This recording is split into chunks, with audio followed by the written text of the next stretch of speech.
and I will be here, and I will protest. Every time when I need to be here, I will be here strongly, and I'm strong to support Israel and be there. Wait, did you catch that?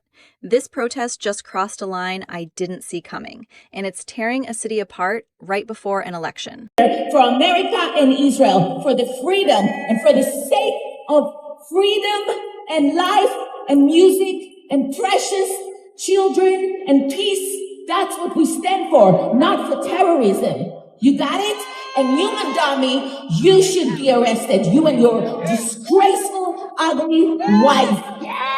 Look at the absolute fury in this crowd. That woman is not just blowing off steam. This is deep, raw anger spilling onto the streets. When you start targeting a politician's wife in the middle of a rally, you know the political temperature has reached a boiling point. It's wild because we usually see protests focused strictly on policy, but this just got incredibly personal. Notice how the people around her are completely feeding off that energy? It creates this echo chamber of rage that completely derails whatever the original message was supposed to be. This is exactly what happens when local politics collide with massive global conflicts. Everything just erupts. You have to wonder how a candidate even responds to this kind of visceral hate without adding more fuel to the fire. It's a total PR nightmare, and honestly, it's a terrifying glimpse into how polarized our communities have become right now.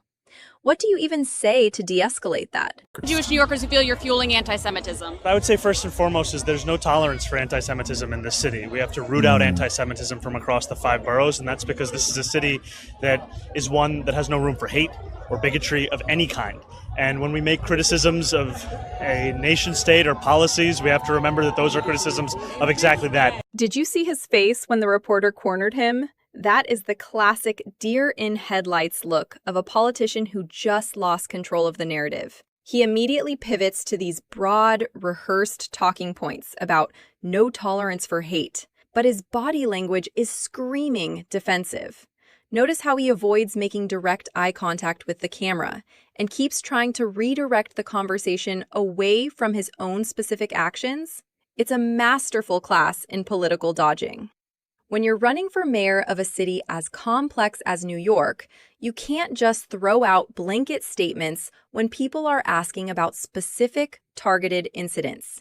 It feels incredibly calculated. And the reporter, she is not letting him off the hook. It's fascinating to watch real-time crisis management completely fail. He's trying to walk this impossible tightrope between his activist base and the mainstream voters he desperately needs. Honestly, it just makes him look completely out of touch with the actual anxiety people are feeling on the ground.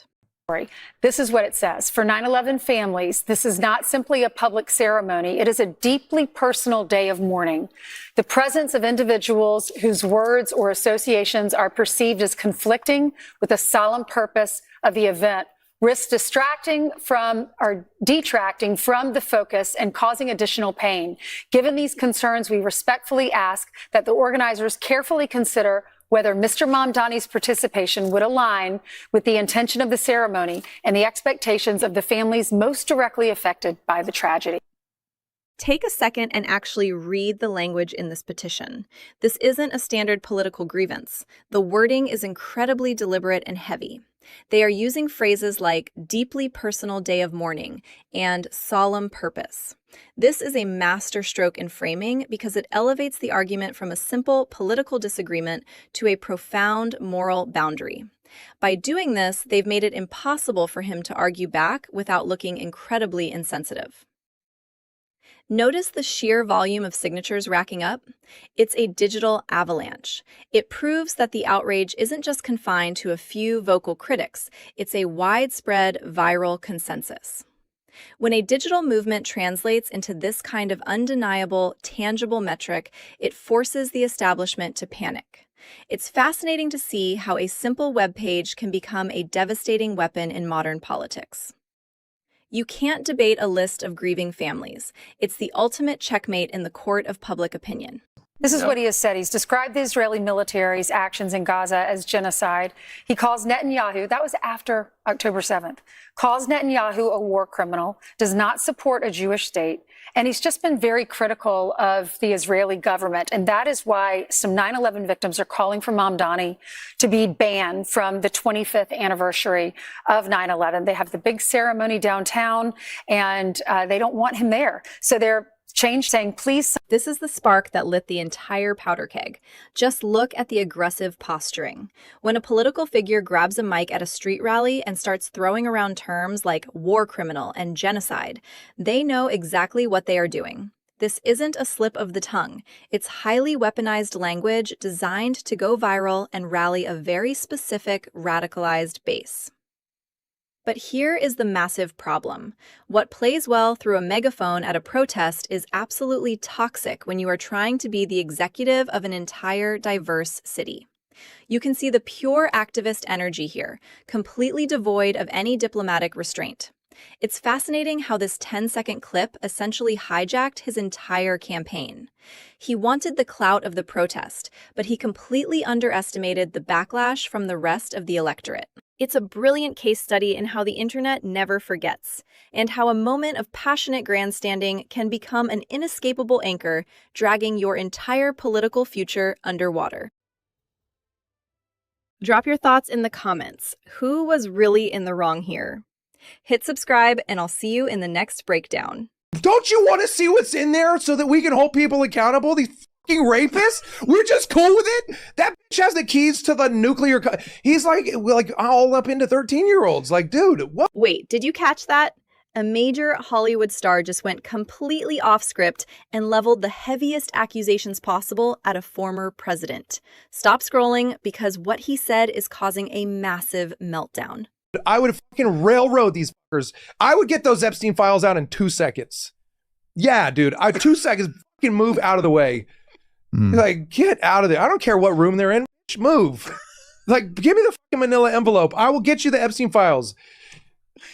Sorry. You got my vote. Whatever you want to run for, you got it. Don't you want to see what... Okay, let's pause and really break down what's happening here. When a mainstream actor like Alan Ritchson uses a public platform to demand the release of the Epstein files and directly accuses political figures of being compromised, it completely shifts the cultural conversation. Did you notice how relaxed the hosts are while he drops these absolute bombshells? It is wild to see someone with a massive studio contract speaking with zero filter about untouchable topics. Usually, Hollywood publicists would pull the plug on an interview like this immediately, but he just keeps doubling down. He is clearly not afraid of the backlash, and it makes you wonder what kind of insider information floats around in those elite circles. You can see the pure frustration in his eyes. He is genuinely demanding accountability in a space that normally avoids raw political crossfire. Whether you agree with his politics or not, you have to admit it is incredibly rare to see someone with that much to lose going all in on a live mic. The internet is already tearing this clip apart, and it is going to force a lot of uncomfortable conversations. Did not start. We can shut this down. You can stop talking because we don't want to hear anything you've been saying. You're going to say the same thing you all say every time a black body gets shot down in this city. What you are doing right now in this city is continuing the disgusting nature of colonialism, the disgusting nature of imperialism. Look up the definition of imperialism. It's all within the policies, which means when these police officers come down on the street and they decide that they want to take the life of another brown body, there is no oversight for that. Let us know. You got some questions y'all want to ask? Ask us some questions. We're taking questions. These people right here don't continue. This ain't my movie. You guys don't know. Coming in here acting crazy. The city of Madison is corrupt. From the DA to the what's the name of this? The Department of Independent Monitoring. We don't want any of that talk. You've given us this speech with you'll deliver justice. Oh, we've seen the cameras. We've seen. It was a knife in this young man's hand. We don't want to hear that today. We didn't want to hear it when they put their neck on George Floyd's neck. Right. We don't, their foot on George Floyd's neck, and we don't want to hear it today. What do you have to say about that? Oh, you don't get to talk, I said. Right. Go ahead. Enough is enough. I'll You step take aside. that That's badge off, right. you agree just Give like me we this did. microphone then. Excuse me. Speak. That's right. My name is Carlos Dixon. Look at the sheer chaos unfolding in that room. A sitting police chief is completely cornered at his own press conference, and no one is stepping in to regain control. Notice the guy with the megaphone taking over the podium. He doesn't even hesitate. He immediately starts dictating terms, completely overriding the official chain of command. What is fascinating here is the complete lack of pushback from the authorities in the room. They are standing down while the protesters set the agenda. It is a stunning visual representation of how power dynamics have completely shifted in local politics. The protesters are bringing up colonialism and imperialism during a local police dispute, which shows this is about a much wider ideological battle, not just one isolated incident. When the speaker demands the microphone and the police actually hand it over, it sets a massive precedent. It makes you wonder how city leadership can possibly function or conduct standard investigations when the standard protocol is entirely dissolved the second a crowd walks through the doors. This is a masterclass in modern disruption tactics. A referenda question around receiving reparations for communities that experience that hardship, women and children zip-tied and thrown in vehicles, kidnapped, shot at. I mean, police officers, tear gas, right? And so the updated policy in the spirit of my executive order, there's stronger alignment to create a pathway for accountability. Did he seriously just suggest what I think he suggested? Let's unpack the magnitude of this policy proposal. The mayor of Chicago is actively pushing to use taxpayer dollars to pay reparations to individuals who were targeted by federal immigration enforcement. Think about the economic implications of that for a second. We are talking about a city already facing massive budget shortfalls, yet leadership is prioritizing financial payouts based on ICE interventions. Pay close attention to how calmly he pitches this, framing it as a straightforward ballot referendum, like it is just another standard city ordinance. The political strategy here is staggering. By framing immigration enforcement as an actionable hardship that requires financial compensation, he is completely rewriting the legal and moral framework of city governance. You have to ask yourself how working-class taxpayers in that city are going to react when they realize their money might be redirected to fund this specific initiative. It is a bold, highly controversial gamble that seems designed to solidify a very specific political base, regardless of the wider financial reality. Like, was there any political lesson you think there is to take from an administration whose central goal was to stop Donald Trump's return? And here we are. And he stopped it. I mean, you stopped it and enabled, I think some would argue. Well, when the white vote turned out 71% 2 years ago, and the black vote turned out 59%, you tell me whose fault that is. I guess only 59% of African Americans went to the polls 2 years ago. Watch the body language in this interview closely. When you have a legacy political powerhouse openly blaming a specific demographic for a massive election loss, you know the internal panic is real. He points directly to the drop from 71% to 59% turnout among Black voters as the sole reason for the defeat. He does not blame the campaign strategy. He doesn't blame the economic messaging, and he certainly doesn't blame the candidate herself. Instead, he shifts the entire burden onto the voters who decided to stay home. It is a highly risky maneuver to shame the exact people you rely on for power. Notice how the interviewer completely freezes up when the statistics are dropped on him. You rarely see this level of blunt finger-pointing broadcasted on national television without some kind of spin. It really exposes the deep fractures within the political machine when things do not go according to plan. Blaming the voters instead of earning their vote is a strategy that almost always backfires, and it shows just how disconnected the old guard is from the reality on the ground. For watching this, in what way did you feel affirmed? Well, I also grew up in the 1900s, and in Nova Scotia, where I grew up, there were not examples of queerness around me. It was not something to be spoken of, and if it was usually in a very negative way. And I think, growing up in that way, do you feel alone, like something's potentially wrong with you? And a documentary like this that shares all this information that we should know, that we should be learning in biology class, and we're not learning it, is something that makes me feel more welcome on this planet. All right, let's pivot to this ABC News segment because the messaging strategy here is incredibly layered. The push to release a documentary analyzing animal behavior to validate modern human social theories is a fascinating angle. Notice how they are explicitly trying to dismantle the concept of the patriarchy and binary systems by pointing to monkeys and chimps in the wild.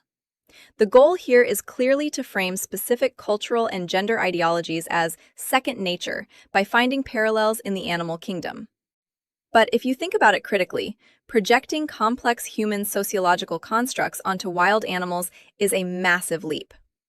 The interviewer just nods along without asking any challenging questions about the biological science behind these claims. It is a perfect example of how entertainment media is being used to solidify ideological viewpoints under the guise of nature documentaries. When you bypass hard scientific debate and go straight for emotional affirmation on a morning news show, you control the narrative. It is a highly effective way to influence public perception without ever having to defend the actual data. We have to look at what the facts are. Did he make any type of aggressive movements? Did he threaten someone? Did he threaten the officers? The answer is, I think, overwhelmingly no. I think that's what the evidence supports. Perhaps the taser was reasonable. You know, she said taser, taser, taser. They didn't even wait 5 seconds to see the effect that the taser had on Corey. Not 5 seconds. You got 4 officers.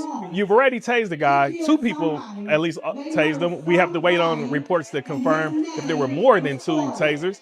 But they never even waited to see the effect of it. Instead, they resorted to deadly. You have to pay close attention to the specific wording this attorney uses out on the street. He is standing right in front of a massive protest banner, completely controlling the public narrative before any official investigation is concluded. Notice how definitively he states that there were no aggressive movements and no threats made toward the officers. He is a legal professional, so he knows exactly how to frame the confrontation to maximize public outrage and minimize any potential nuance. But here is the critical detail. He is relying entirely on the court of public opinion. By doing these street-level interviews surrounded by activists, he is applying massive external pressure on the legal system. It is a brilliant, albeit highly controversial, PR strategy. If the official police body cam footage eventually tells a different story, it almost won't matter because this initial narrative has already been cemented in the minds of the public. This is how modern legal battles are fought, not just in the courtroom, but on the sidewalks and across social media feeds, before a single piece of evidence is officially filed. That is all for today. Drop a comment and let me know your thoughts. I'll see you in the next one.